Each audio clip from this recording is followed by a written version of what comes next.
Sejumlah fakta terkait penganiayaan dokter di sebuah hotel di kawasan Palmerah, Jakarta Barat, pada Minggu, tanggal 20 Desember tahun 2020, akhirnya terungkap setelah polisi meringkus pelaku. Pelaku yang berinisial AJ merupakan petugas keamanan di hotel tersebut. Ia ditangkap di rumah kakak iparnya di Cilandak, Jakarta Selatan, dalam upayanya melarikan diri. Dari pendalaman polisi terungkap bahwa selain menganiaya korban hingga akhirnya kritis, pelaku juga mencoba memperkosa korban.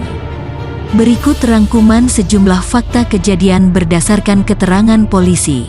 Kejadian bermula pada Minggu pagi sekitar pukul 6.30 waktu Indonesia Barat ketika korban, berinisial RL, tiba di hotel untuk mengikuti kegiatan sertifikasi dokter jantung. Korban menanyakan lokasi sertifikasi kepada pelaku. Pelaku kemudian mengarahkan dan mengantar korban menuju lantai 6 hotel. Padahal, lantai 6 tersebut kosong. Jadi sudah terlihat ada niat buruk dari pelaku, ujar Kasat Reskrim Polres Metro Jakarta Barat Kompol Teguh Arsyah Hadafi, Kamis, tanggal 24 Desember tahun 2020. Pelaku bahkan sempat mengambil sebuah kunci Inggris di ruang engineering sebelum mengantar korban menggunakan elevator. Elevator tersebut hanya bisa diakses menggunakan kartu yang dipegang oleh AJ selaku petugas keamanan hotel. Korban tidak bisa mengakses lift tanpa akses card, maka diantar oleh pelaku yang memegang akses card. Di dalam lift sempat terjadi upaya pelecehan seksual, kata Kapolres Metro Jakarta Barat Kombes Audi S. Latuheru. Pelaku melakukan pelecehan seksual dengan berupaya mencium korban. Namun, korban segera menepis pelaku. Pelaku yang marah langsung memukul kepala korban menggunakan tangannya. Di situ pelaku juga meminta uang senilai Rp500.000 kepada korban. Karena ketakutan, korban langsung menyerahkan dompetnya yang hanya berisi Rp150.000. Pelaku kembali naik pitam dan menyeret korban keluar dari elevator menuju sebuah ruangan kosong. Kejadian penyeretan ini terekam kamera CCTV hotel.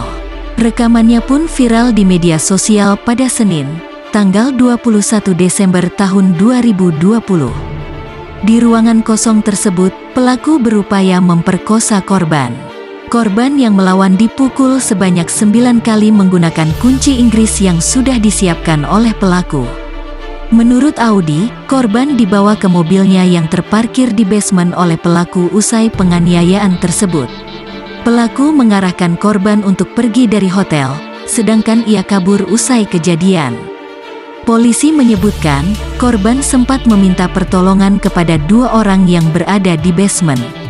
Kedua orang itu segera melarikannya ke rumah sakit. Hingga kini, korban masih dirawat di ruang intensif care unit, ICU, rumah sakit dalam keadaan kritis. Tengkorak kepala korban dilaporkan pecah sehingga harus menjalani operasi. Pelaku ditangkap di kediaman kakak iparnya kurang dari 12 jam setelah menerima laporan dari keluarga korban. Ia dikenakan pasal 351 ayat 2 KUHP dengan ancaman 5 tahun penjara dan pasal 368 KUHP dengan ancaman 9 tahun penjara.